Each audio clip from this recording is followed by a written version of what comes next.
Hi అండి. నమస్తే. ఈరోజు పోలాల అమావాస్య కదండీ! సో, పోలిని ఎంతమంది స్వర్గానికైతే పంపించారనేది కింద కమెంట్ అయితే చేసేయండి. మేము ఇలా అరటి డొప్పల్లో అయితే వాటర్ అనేది వెళ్ళకుండా దీపాలు ఎక్కువ సేపు వెలగాలంటే మనము గోధుమ పిండిని ముద్దలాగా చేసుకొని ఇలాగ అడ్డుగా గోడలాగా కట్టుకుంటే ఎక్కువ సేపు వెలుగుతాయండి.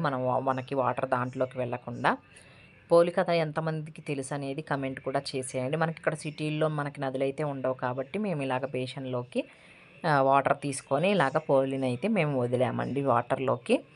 పోలి కథ మనం చదివాము అంటే అందులో తెలుసుకోవాల్సిన నీతి ఏంటంటే, మనం ఆడంబరాలకి పోయి దేవుళ్ళకి ఇంత పెట్టాం, అంత పెట్టామని చెప్పి విర్రవీగటం కాదండి.